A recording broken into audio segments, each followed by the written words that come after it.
Momento do Discipulado.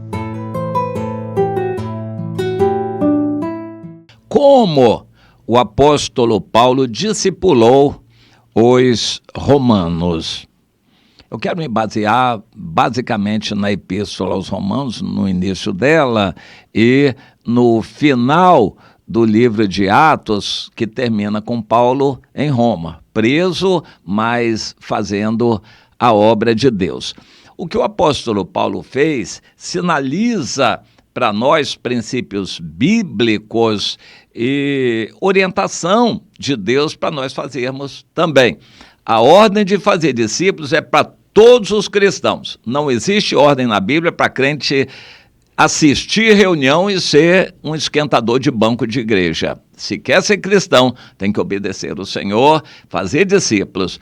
Mas como você vai fazer discípulos se você nem sabe o que é isto? Não foi discipulado. Então você precisa procurar um líder, uma líder, para orientar você em como ser um cristão como Deus quer, não do seu jeito. Não como você acha que é na internet. Tem gente que está procurando na internet mensagens do jeito deles. Mas não é assim. Deus quer que você pratique, vai ser julgado pelos frutos, pelo que você pratica e não pelo que você assiste, seja na igreja, seja na internet. Entenda isto. Então, o apóstolo Paulo sentiu o chamado de Deus para pregar aos gentios.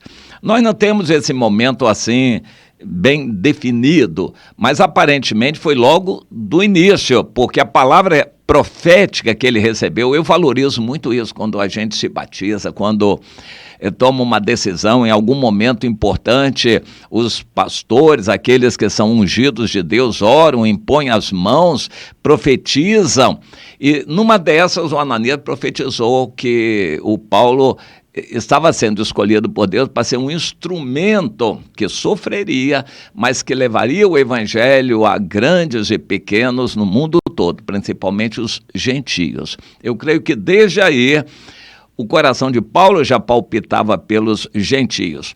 Pregou em Damasco, foi expulso da cidade. Ele não sentiu liberdade de ir para Jerusalém, ou deve ter tentado e não foi bem recebido. Então ele foi para a Arábia, o Monte Sinai. Vários na Bíblia foram para o Monte Sinai, tipo o profeta Elias, o Moisés, que frequentou o Monte Sinai. Mas o Paulo foi também para o Monte Sinai na Arábia e lá ficou uns 3 anos buscando uma vida de comunhão com Deus e ouvindo a voz de Deus. Ele foi discipulado longe do judaísmo. Ele foi criado no judaísmo, mas agora precisava haver uma lavagem mental. Tudo aquilo que era considerado lucro, ele teria que considerar como perda. Paulo era um exímio doutor da lei em judaísmo, mas ele teve que deixar tudo aquilo como esterco para alcançar a sublimidade do evangelho, a revelação que foi profunda e que mudou tudo, de que Deus era Deus dos gentios também. Isso era um mistério, mas ele entendeu e foi pregar para os gentios. Não foi tudo tão fácil. Ele tentou na cidade dele, natal, cidade natal de Tarso, aparentemente não conseguiu muito, até que ele teve que ser discipulado. Então, Paulo já era um crente velho, digamos assim, quando foi discipulado pelo Barnabé. Barnabé o levou a Jerusalém, ele começou a pregar duramente, com muita veemência em Jerusalém e incomodou os apóstolos que dirigiu a igreja em Jerusalém.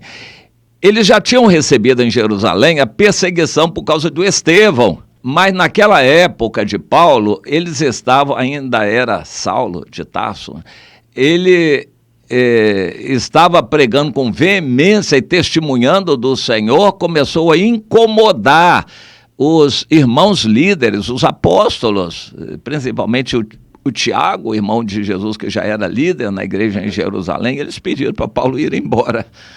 Não queremos um outro Estevão aqui. Estevão foi maravilhoso, pregou com autoridade, mas ele provocou uma perseguição e nós não queremos essa nova perseguição, não. Nós estamos vivendo razoavelmente bem com os judeus, os sacerdotes, e não queremos provocar mais confusão, não. Então, essa pregação de Paulo não nos interessa agora em Jerusalém. Ô Paulo, vai à sua cidade lá, esfriar a cabeça, prega por lá, e Paulo foi. Só que indo para Tarso, ele passou no caminho e achou a Antioquia, onde Deus queria.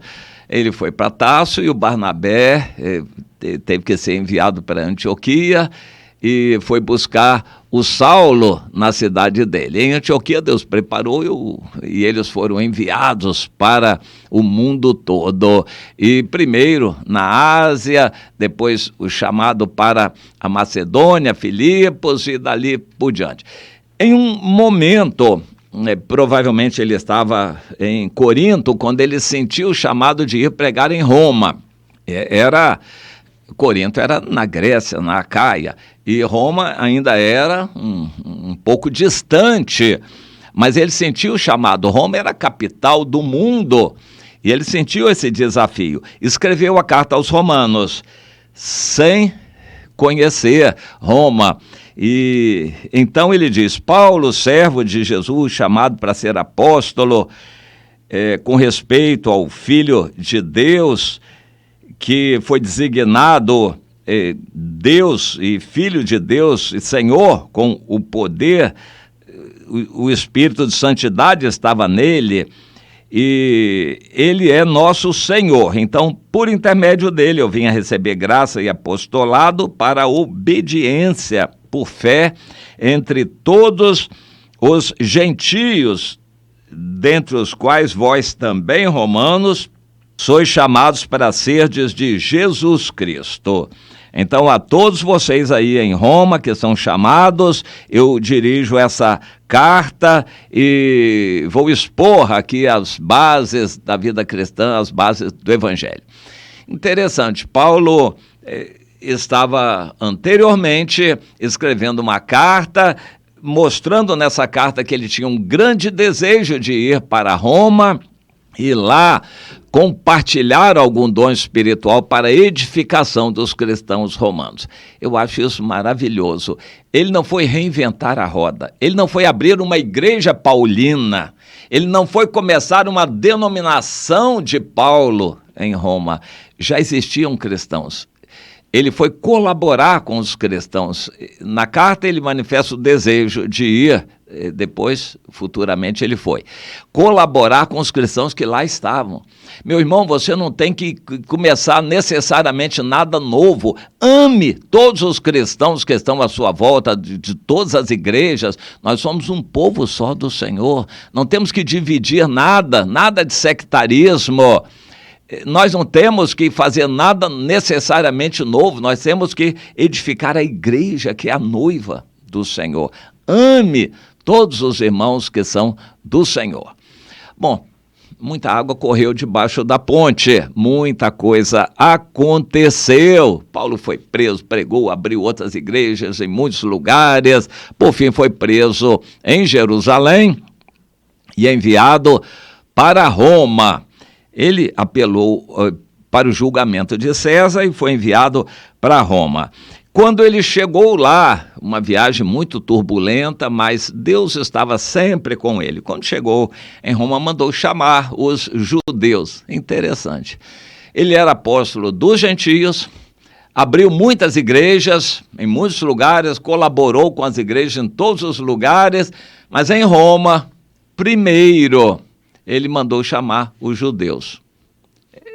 Era sempre assim, em todo lugar, se havia judeus, ele ia primeiro para os judeus. E quase que em uníssono, a maioria dos judeus rejeitava Paulo. E não foi diferente em Roma. Ele chamou, os judeus disseram: olha, realmente nós não sabemos nada, não recebemos notícia nenhuma sobre você, mas essa seita é impugnada em todo lugar pelos judeus e vamos ouvir você. os judeus. Então, marcaram um dia, vieram em grande número ao encontro de Paulo, na residência dele, ele estava preso, não podia sair, e ele fez uma exposição do reino de Deus em testemunho para os judeus. Deve ter sido algo assim muito interessante o que ele falou.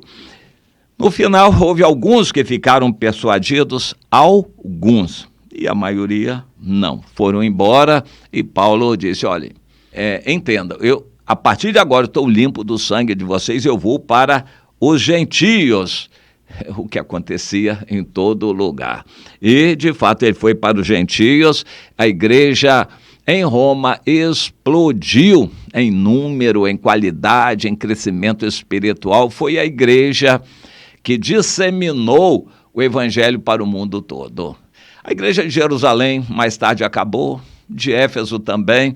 Todas as igrejas da Ásia Menor um dia morreram também, mas o evangelho que se espalhou para o mundo todo foi de Roma, onde Paulo foi preso, mas fez o seu maior trabalho. E, de forma interessante, a Bíblia se cala, porque o livro de Atos é truncado. O relato de Lucas, que andava com Paulo, também parou por aqui.